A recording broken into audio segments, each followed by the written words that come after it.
आज का विषय है बलिदान कहानी का सारांश।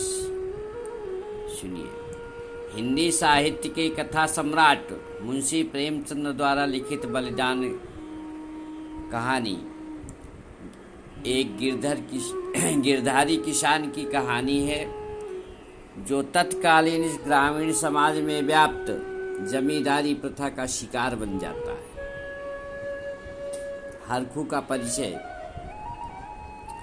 हरखचंद्र कुर्मी अर्थात हरखू का 20 साल पहले शक्कर का कारोबार था। यह कारोबार खूब फैला हुआ था, परंतु विदेशी शक्कर के आ जाने से कारोबार पर बुरा प्रभाव पड़ता है। धीरे धीरे करके कारखाना, जमीन और ग्राहक सभी समाप्त हो गए। हरखचंद्र, जो कि पहले ठाठ से जिया करता था, आज हरखू बनकर सिर पर टोकरी लिए खाद फेंकने जाता है। हरखू जमींदार ओंकार नाथ के खेत जोतता है। अब उसके पास केवल 5 बीघा जमीन, 2 बैल और 1 हल बचा है। हरखू की बीमारी और उसकी मृत्यु। पहले बीमार होने पर बिना दवाई खाए ठीक हो जाने वाला हरखू इस बार ऐसा बीमार पड़ा कि खाट से उठ नहीं पाया। हरखू का बेटा गिरधारी उसे घरेलू औषधियाँ जैसे नीम की सीके, गुर्च का सत आदि देकर उपचार करता रहा, परंतु इन औषधियों का हरखू को कोई फायदा न हुआ। हरखू से मिलने मंगल सिंह व कालिका दीन आए और घरेलू इलाज की अपेक्षा अंग्रेजी दवाई लेने की सलाह दी। हरखू ने कहा तो फिर ठीक है, दवा लेते आना, लेकिन किसी ने भी दवा का इंतजाम नहीं किया। हरखू को महसूस हो गया था कि अब अंतिम समय आ गया। 5 महीने कष्ट भोगने के बाद 70 वर्षीय हरखू ठीक होली के दिन इस संसार से विदा हो गया। गिरधारी द्वारा नजराना न देने पर उसके खेतों का छिन जाना। गिरधारी ने पिता हरखू की मृत्यु हो जाने पर उसका क्रियाकर्म बड़े धूमधाम से किया, जिसके कारण उसकी आर्थिक स्थिति अत्यंत खराब हो जाती है। हरखू के मरने के बाद सभी गांव वालों की नज़र हरखू के उपजाऊ खेतों पर थी, जिनमें साल भर में 3-3 फसलें पैदा होती थी। गांव के लोगों द्वारा लालच दिए जाने पर लाला ओंकार नाथ गिरधारी से खेतों की जुताई के बदले 100 रुपये नजराने की मांग करता है, जो कि गिरधारी के लिए चुका पाना असंभव था। लाला ओंकार नाथ गिरधारी द्वारा नजराना न दिए जाने पर उनके खेतों को कालिका दीन को दे देता है। इस प्रकार गिरधारी से उसके जीवन का एकमात्र सहारा अर्थात खेती भी उनसे छिन जाती है। गिरधारी की पत्नी सुभागी का उग्र स्वभाव। सुभागी गिरधारी की पत्नी थी, जो उग्र स्वभाव की थी। कालिका दीन द्वारा अपने खेतों के छिन जाने पर गिरधारी बिलख बिलख कर रोने लगता है, किंतु सुभागी चुप बैठकर रोने वालों में से नहीं थी। उसने कालिका दीन के प्रति क्रोध की भावना कूट कूट कर भरी हुई थी, जिसकी प्रतिक्रिया स्वरूप उसने कालिका दीन के घर जाकर उसकी पत्नी को खूब खरी खोटी सुनाई। सुभागी जानती थी कि इससे कोई लाभ नहीं होने वाला है, किंतु फिर भी उसने ऐसा करके अपने क्रोध को शांत किया। खेतों के छिन जाने के बाद गिरधारी की व्याकुलता।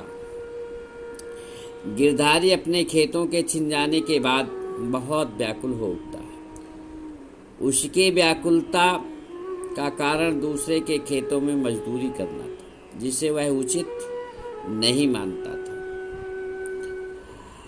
वह दूसरों की मजदूरी करने की अपेक्षा मर जाना उचित समझता था।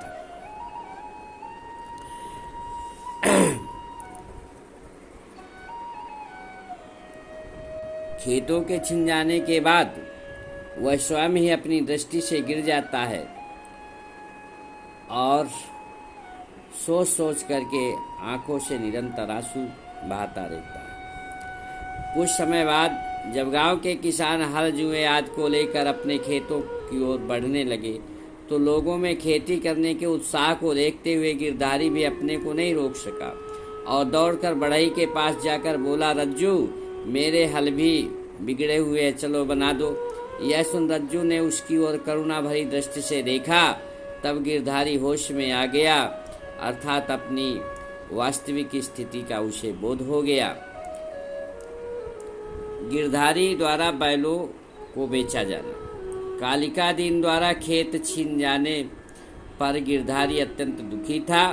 दयनीय आर्थिक स्थिति के चलते एक दिन मंगल सिंह गिरधारी से बैलों को बेचने की बात करता है। तभी तुलसी बनिया भी गिरधारी से उधार दिए गए पैसों की मांग करने लगता है। अवसर का लाभ उठाकर मंगल सिंह गिरधारी से उसके 80 रुपए के बैल 60 रुपए में खरीद लेता है। गिरधारी का गायब हो जाना। खेतों के छिन जाने और बैलों के बिक जाने पर गिरधारी बहुत ही परेशान था। उसे समझ में नहीं आ रहा था कि अब पेट भरने का इंतजाम कैसे होगा। क्या उसे किसी के यहाँ मजदूरी करनी पड़ेगी? उसका हृदय दुख और मान मर्यादा की चिंता से व्याकुल हो रहा था। बैलों के बिक जाने पर तो उसने रात को खाना भी नहीं खाया। अगले दिन गिरधारी का कहीं कुछ भी पता नहीं लगा था। लोगों ने उसे पूरे दिन ढूंढा पर वह कहीं भी नहीं मिला। अब ग्रामवासियों द्वारा गिरधारी को प्रेतात्मा माना जाना। गिरधारी के कहीं न मिलने से सुभागी बहुत परेशान थी। अंधेरा होने पर अचानक उसे ऐसा लगा कि गिरधारी बैलों की नांद के पास सिर झुकाए खड़ा है। सुभागी द्वारा उसके पास जाने पर वह न जाने कहाँ गायब हो गया। अगले दिन जब कालिका दिन सुबह अंधेरे खेतों में हल लगा रहे थे तो उन्हें लगा कि गिरधारी खेत की मेड़ पर खड़ा है। कालिका दिन भी जब उसके पास पहुंचे तो वो गायब हो गया। सारे गांव में गिरधारी के भूत बन जाने की अफवाह फैल गई। कालिका दिन की गिरधारी के खेतों में जाने की हिम्मत नहीं हुई, क्योंकि आज भी गिरधारी की प्रेतात्मा खेत की मेड़ पर बैठी दिखाई देती है और कभी कभी उसके रोने की आवाज़ भी सुनाई देती है। गिरधारी के बेटे की नौकरी के कारण घर की आर्थिक स्थिति में सुधार होना। गिरधारी के गायब होने के पश्चात उसका बेटा ईंट के भट्ठे पर काम करने लगता है और 20 रुपए महीने कमाता है। अब वह कमीज और जूता पहनता है। घर में दोनों वक्त खाना बनता है तथा जौ के बदले गेहूं खाया जाता है।